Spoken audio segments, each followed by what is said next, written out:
Bueno, seguimos entonces con esta segunda parte. Les sigo compartiendo mi pantalla, así podemos continuar viendo la presentación y vamos así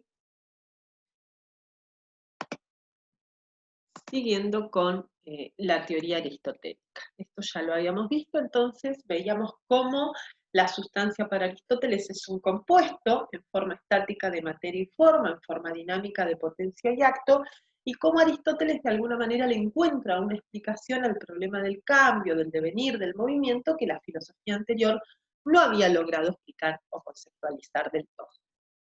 Para Aristóteles entonces hay varios tipos de cambio. Las sustancias pueden cambiar de diversas maneras en diversos sentidos. El primer tipo de cambio que Aristóteles plantea es el tipo de cambio sustancial, que él va a denominar generación y corrupción, que tiene que ver precisamente con el cambio de la sustancia en sí misma, es decir, con el momento en el cual una sustancia nace o muere. Qué sé yo, en el momento en que alguien fabricó este mate, se produjo un cambio sustancial, porque apareció una sustancia que antes no existía, hubo generación. En el momento en que este mate se convierte en leña y deje de ser un mate, lo que se va a producir es la corrupción de esa sustancia.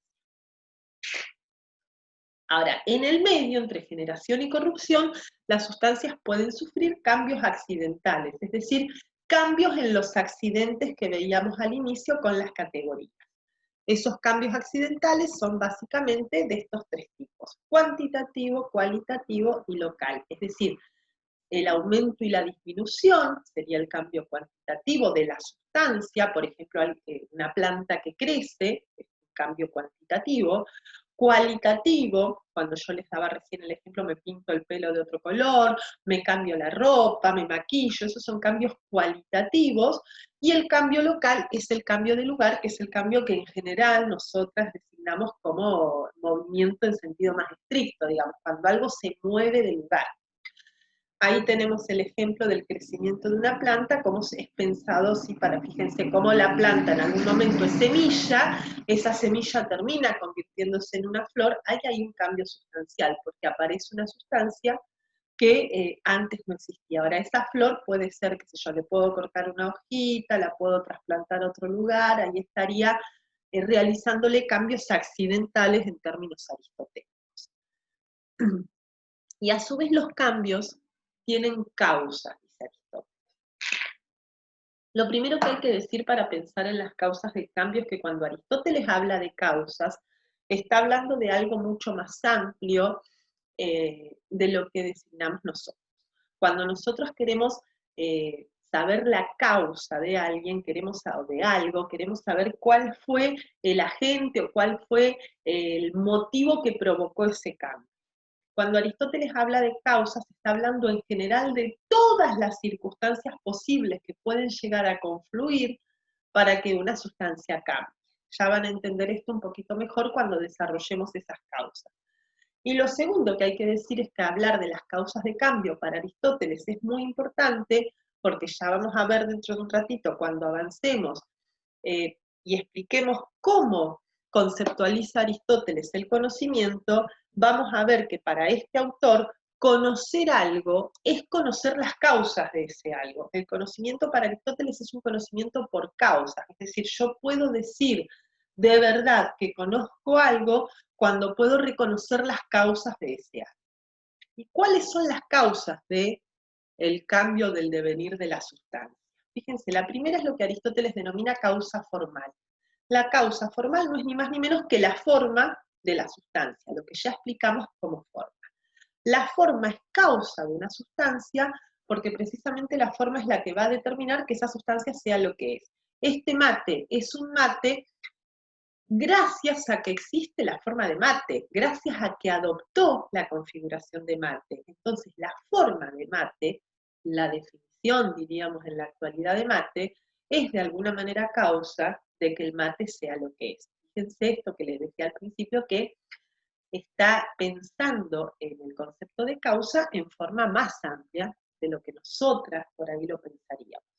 La segunda causa es la causa material, así como la causa formal era la forma, la causa material es la materia.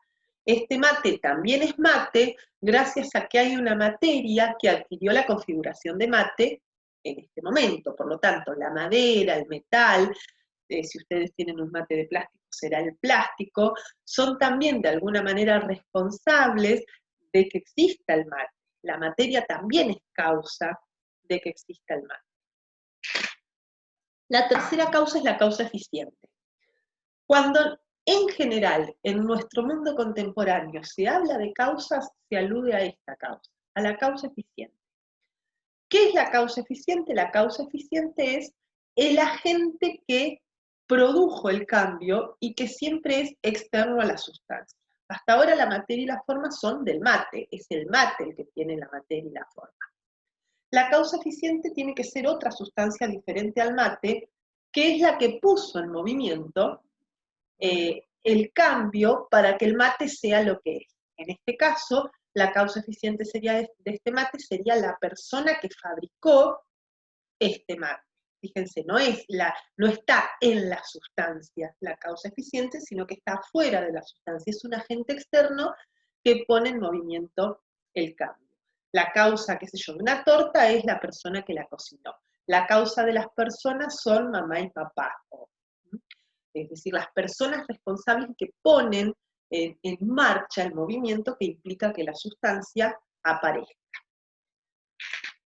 Y la cuarta causa es un poco la más importante de todas en el pensamiento aristotélico y que le va a dar un tono particular a toda su teoría, que es la causa final. La causa final es la perfección hacia la cual toda sustancia tiende. Vendría a hacer un poquito lo que Platón pensaba con su idea de bien. ¿Se acuerdan cuando hablábamos de cómo Platón comparaba la idea de bien con el sol? Y decía que todas las cosas tienden al bien porque todas las cosas buscan ser buenas en lo que son. Eso es la causa final. La causa final es el objetivo, la perfección hacia la cual las cosas tienden. Nosotros en general no tendemos a pensarla como causa, sino precisamente como objetivo, como finalidad, como algo que viene después de la causa, pero Aristóteles la piensa también como causa en el sentido de que ese objetivo, esa finalidad, también funciona de alguna manera como causa de que la cosa sea lo que es. Por ejemplo, yo busco, algunos de estos ejemplos también los dábamos con Platón, ¿no? Porque en Platón de alguna manera el bien era causa final también. Yo busco ser buena en lo que hago, busco, qué sé yo, ser buen docente, lo que significa que busco, qué sé yo, explicar lo más claramente posible, ser lo más didáctica que puedo, implementar estrategias de trabajo variadas, no sé, todo lo que se supone que hace a un buen docente. La figura o el ideal del buen docente funciona como causa final hacia la cual tendemos. Este mate busca cumplir una perfección, y el día que este mate no cumpla más su perfección, lo voy a tirar a la basura, es decir, en la medida en que este mate me sirva como recipiente para tomar la infusión del mate calentita, no tiene gusto feo la madera, no qué sé yo, está cumpliendo su función de mate, entonces está tendiendo hacia esa perfección que toda sustancia tiene. La idea de causa final implica en Aristóteles, por un lado, que toda la realidad tiende hacia una perfección, y en esto, fíjense, no se distancia tanto de la teoría platónica, y por otro lado también ha hecho que a la teoría aristotélica se le dé el nombre de teoría teleológica. De esta palabrita creo que ya hablamos también la semana pasada cuando hablábamos de Platón, y decíamos que telos en griego significaba finalidad, objetivo. Entonces la teoría aristotélica es una teoría que está marcada por la idea de que todo lo que existe tiene que tener una finalidad. Todo lo que existe busca una perfección, todo lo que existe tiene un sentido, no hay nada que no tenga algún significado o algún sentido. Bien. Aristóteles en su metafísica va a presentar, nosotros no lo vamos a ver aquí, si a ustedes quieren después en esto, qué sé yo, Carpio, por ejemplo, lo explica en su manual, y tienen el manual de Carpio a disposición en el aula, él presenta una escala de la naturaleza, que es más o menos la misma lógica que usó Platón en la alegoría de la línea, es decir, propone una serie de, una escala que va desde lo menos real hacia lo más real. Si ustedes recuerdan, la semana pasada cuando vimos la alegoría de la línea veíamos, es decir, desde la nada misma hacia la realidad más perfecta, que en Platón era la idea de bien. En el caso de Aristóteles, ¿qué sería la idea de la nada misma, de algo que fuera la nada? Así como en Platón serían las sombras de la sombra que no existía, en Aristóteles por supuesto tampoco existe, pero en Aristóteles la nada misma está pensada como alguna sustancia que fuera pura materia y que no tuviera nada de forma. Porque de entre la materia y la forma decíamos que lo determinante, lo más real, lo que daba la configuración a la cosa era la forma. Entonces, lo menos real de todo sería una materia con forma de absolutamente nada, lo cual no existe. Todo lo que existe en el mundo es un compuesto de materia y forma.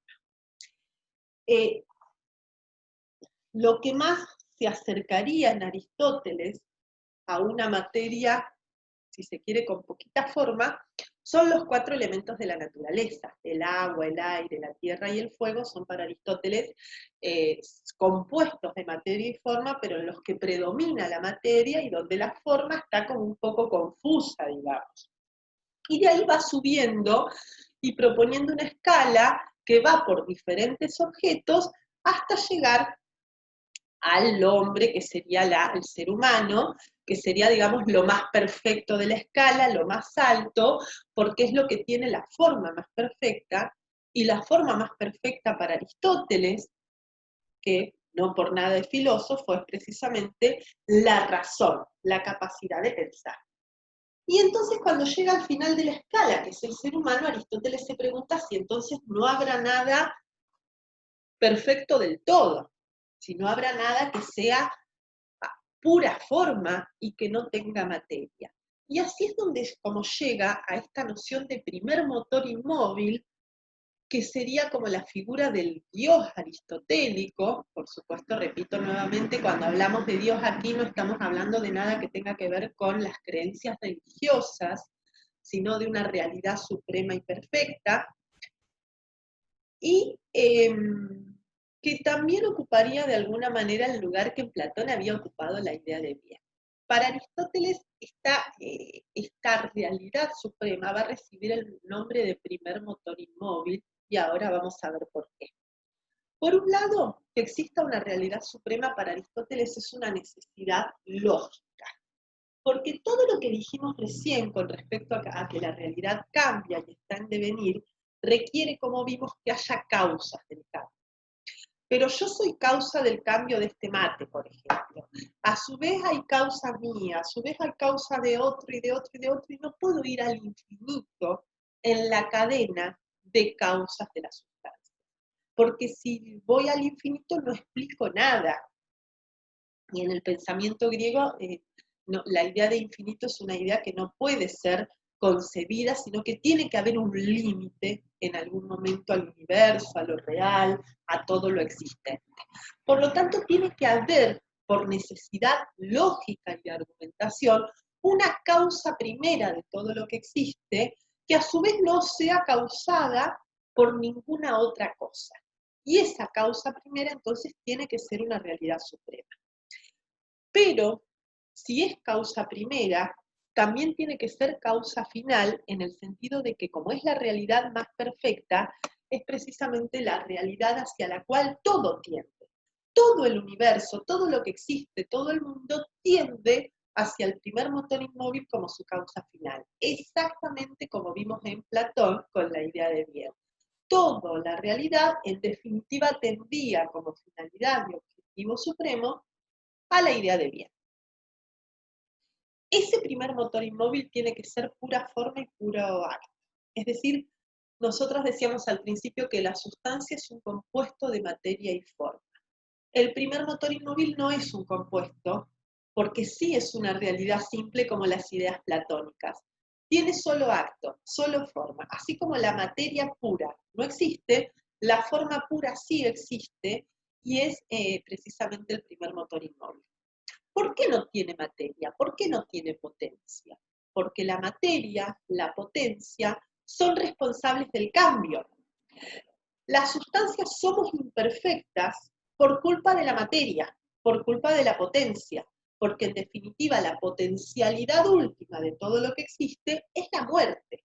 El primer motor inmóvil no puede tener ni materia ni potencia, porque si tuviera materia o potencia, sería posible que cambiara. Y precisamente la idea es que no puede cambiar porque es inmóvil, y porque si cambia ya tiene que tener una causa del cambio, lo que implicaría que tiene que haber otra realidad que explique el cambio. Por lo tanto, el primer motor inmóvil no cambia, por eso es inmóvil, no se mueve y no tiene ni materia ni potencia. Es puro acto. Ahora bien, si está en acto, tiene que estar haciendo algo. Cuando alguien está en acto, está, qué sé yo estoy en acto siendo Macarena. En este momento estoy en acto explicando. Cuando alguien está en acto precisamente haciendo alguna actividad, que es lo que implica la idea de acto. Y el primer motor inmóvil está en acto haciendo ¿qué? Y si es la realidad perfecta, tiene que estar en acto realizando la actividad más perfecta que existe. Y la actividad más perfecta que existe es el pensamiento. Por lo tanto, el primer motor inmóvil está en acto pensando. Su actividad perfecta es precisamente pensamiento. ¿Pero qué es lo que piensa? Dice Aristóteles. No podría pensar en algo que estuviera por fuera. Porque si el primer motor inmóvil pensara, por ejemplo, en Macarena, el primer motor inmóvil ya no sería perfecto, porque dependería de que Macarena existiera para poder pensar. Y el día que Macarena dejara de existir, el primer motor inmóvil ya no podría estar en acto pensando en Macarena. Por lo tanto, el primer motor inmóvil está en acto pensando lo más perfecto que existe, y lo más perfecto que existe es el primer motor inmóvil. Por lo tanto, se piensa a sí mismo. Por eso dice Aristóteles, es pensamiento del pensamiento. Es como una razón gigantesca que está todo el tiempo pensándose a sí misma. Y que por ser razón gigantesca es precisamente la actividad más perfecta que en términos filosóficos podríamos concebir para Aristóteles. El primer motor inmóvil es motor precisamente porque mueve.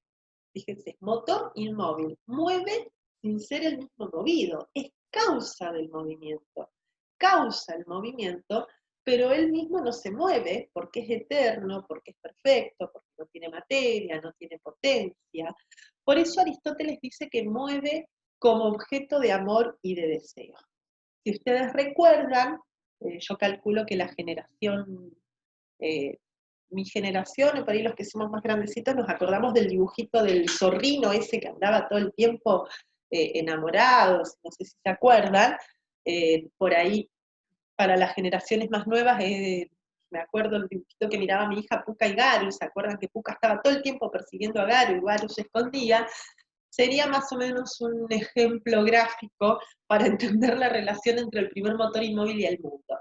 El primer motor inmóvil es el objeto de amor o de deseo de la realidad. Es decir, toda la realidad, todo el mundo tiende, aspira al primer motor inmóvil, por eso es causa final de todo lo real, pero el primer motor inmóvil, como es pensamiento de pensamiento, como se está pensando a sí mismo, no tiene ni siquiera noción de la existencia del mundo, no podría tenerla, porque ya si el primer motor inmóvil entablara un vínculo con el mundo, dejaría de ser perfecto en términos aristotélicos. Entonces, toda la realidad tiene esta causa final última, que es el primer motor inmóvil. Y aquí muchas críticas a la filosofía de Aristóteles van a señalar cómo, en definitiva, Aristóteles, para terminar explicando lo real, termina cayendo en una noción que no está tan lejana a lo que Platón pensaba cuando pensaba en la idea de bien. Si bien no postula la existencia de dos mundos, termina postulando como una cuestión necesaria y lógica de su pensamiento la necesidad de que exista una realidad eterna, única, inmutable, que de alguna manera sea causa de todo lo real, que sí es mutable, perecedero y todas las características que ya vimos. En esa escala de la naturaleza que yo les hablaba hace un ratito, Aristóteles va, como yo les contaba, pasando de los 4 elementos y siguiendo por diferentes objetos que son compuestos de materia y forma en términos aristotélicos. Y en esa escala, Los últimos 3 escalones, digamos, los escalones de arriba del todo, lo ocupan para Aristóteles los seres que tienen alma. Y cuando hablamos de alma, en el pensamiento griego y en el pensamiento aristotélico, estamos hablando de cualquier ser vivo. Para Aristóteles, todos los seres vivos tenemos alma. Aristóteles define el alma en un texto que se llama De Ánima de esta forma: el acto primero de un cuerpo natural que tiene la vida en potencia. Es decir, el alma es un acto primero de todos los cuerpos naturales que tienen vida en potencia. ¿Quién tiene vida en potencia? Las plantas, los animales y las personas. Por lo tanto, así como Platón habló de 3 partes del alma, Aristóteles también piensa en 3 tipos de alma, y las está pensando como de la más simple a la más compleja. Es decir, para Aristóteles existe un alma vegetativa, un alma sensitiva y un alma racional.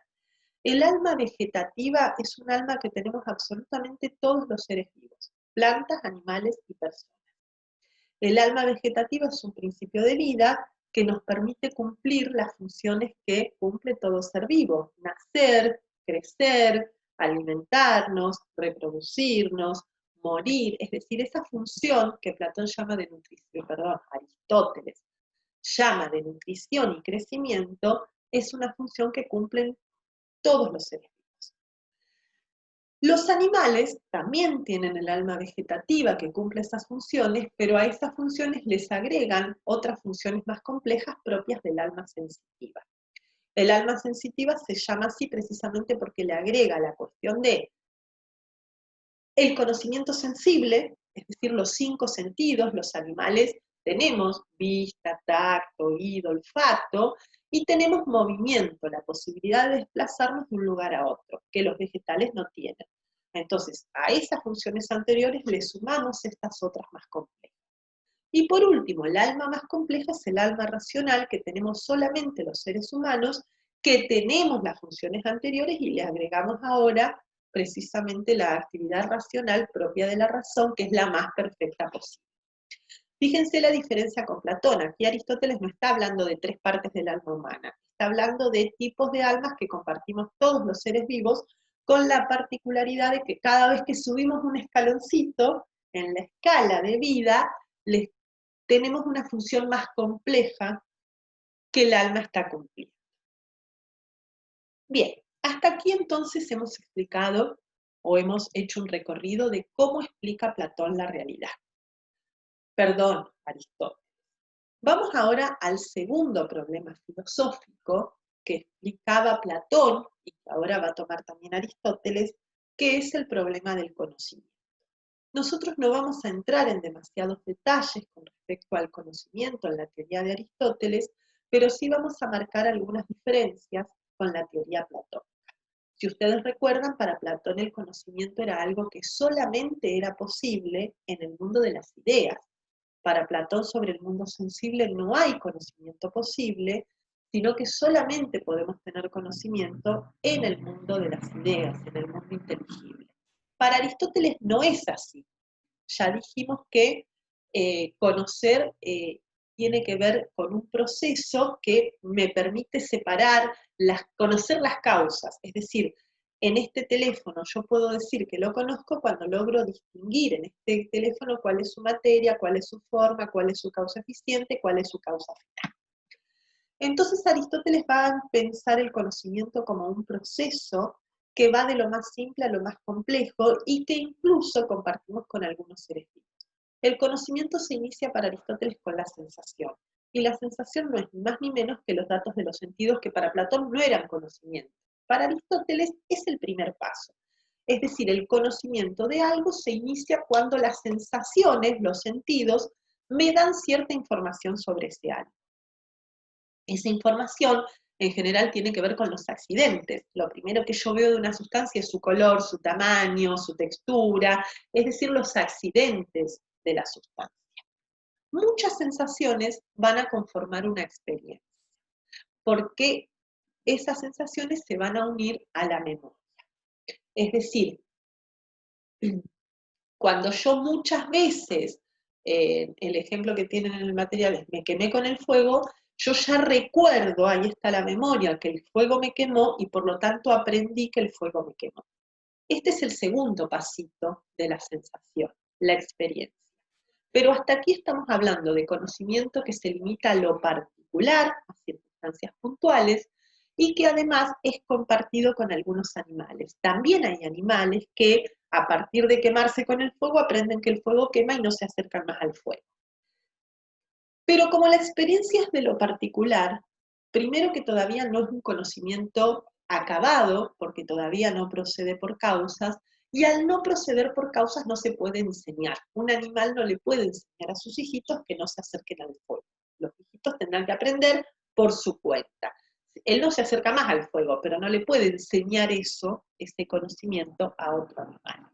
Por eso el tercer grado del conocimiento, que es solamente de los seres humanos, es lo que Aristóteles llama ciencia, que es cuando logro conocer por causas y logro generalizar la serie de experiencias. ¿Sí? Ahí fíjense entonces, tenemos una imagen de una chica que está trabajando la madera con un taladro. Para Aristóteles ese conocimiento, cuando procede por causa, se puede generalizar y puede ser enseñado, merece ser llamado ciencia. Para Platón eso no era ciencia, para Platón era una mera opinión el trabajo de un artesano, de una artesana. Para Aristóteles ya ese trabajo si es un conocimiento por causas, y esa chica nos puede explicar por qué el taladro agujerea la madera, qué función cumple, para qué lo quiere hacer, es decir, generaliza, ya es ciencia y es conocimiento por causas. Pero entonces hay muchos tipos de ciencias para Aristóteles. Las ciencias se pueden clasificar y Aristóteles las clasifica en tres grandes grupos. El primer grupo de ciencias son las ciencias productivas, que para Aristóteles son la técnica y el arte.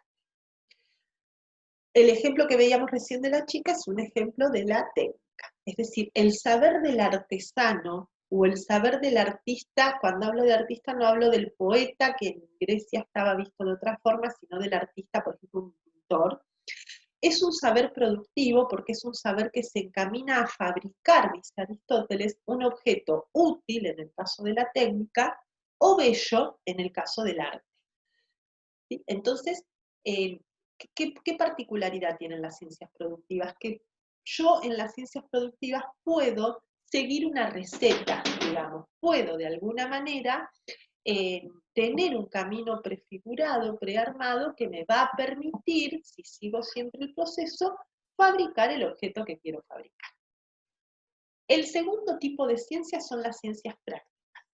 Las ciencias prácticas son las ciencias que ya no apuntan a objetos como las anteriores, sino que apuntan a las relaciones entre personas.